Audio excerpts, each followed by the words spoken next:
দেশকে এগিয়ে নিতে হলে ৫ই আগস্টের ছাত্র জনতার যে বিজয় হয়েছে তা বুকে ধারণ করে আমাদের এগিয়ে যেতে হবে, বললেন হান্নান শাহ পুত্র Shah Riazul Hannan. BD star TV news, গাজীপুরের কাপাসিয়া থেকে আকরাম হোসেন রিপনের পাঠানো প্রতিবেদন নিয়ে দেখুন বিস্তারিত। গাজীপুর জেলা বিএনপির যুগ্ম আহ্বায়ক ও কাপাসিয়া উপজেলা বিএনপি সভাপতি হান্নান শাহ পুত্র শাহ রিয়াজুল হান্নান রিয়াজ বলেন, এই দেশে ফ্যাসিস্টদের আর কোনো জায়গা হবে না। ৫ই আগস্টের ছাত্র জনতার বিজয়কে বুকে ধারণ করে আমাদের এগিয়ে যেতে হবে, তবে আমরা এই দেশটাকে সুন্দর করে গড়তে পারব। শুক্রবার গাজীপুরের কাপাসিয়া উপজেলার বারিসব ইউনিয়ন বিএনপি অঙ্গ ও সহযোগী সংগঠনের উদ্যোগে রমজানের তাৎপর্য শীর্ষক আলোচনা সভা, দোয়া ও ইফতার মাহফিলে প্রধান অতিথির বক্তব্যে তিনি এসব কথা বলেন।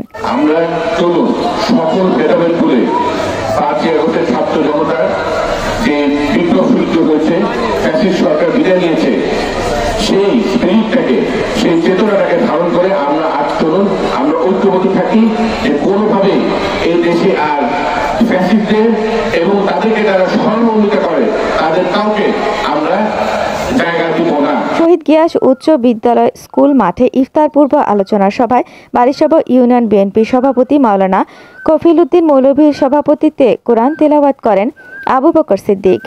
সভায় বিশেষ অতিথি হিসেবে বক্তব্য রাখেন উপজেলা বিএনপির সিনিয়র সহসভাপতি মমতাজ উদ্দিন রেনু।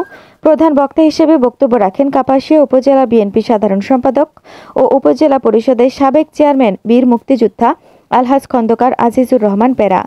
ইউনিয়ন বিএনপির সাধারণ সম্পাদক আবুল কাশেম মাস্টারের পরিচালনায় অন্যান্যের মাঝে উপস্থিত ছিলেন কাপাসিয়া উপজেলা বিএনপির সাবেক সভাপতি অধ্যাপক এমদাদুল হোসেন, কাপাসিয়া সদর ইউনিয়ন পরিষদের সাবেক চেয়ারম্যান আসগর হোসেন খান, উপজেলা বিএনপির যুগ্ম সাধারণ সম্পাদক ও কাপাসিয়া বাজার ব্যবসায়ী সমিতির আহ্বায়ক আফজাল হোসাইন, বিআরডিবির চেয়ারম্যান ও কাপাসিয়া সদর ইউনিয়ন বিএনপি সভাপতি সেলিম হোসেন আরজু, জেলা কৃষক দলের সদস্য সচিব ফকির ইস্কান্দার আলম জানু প্রমুখ।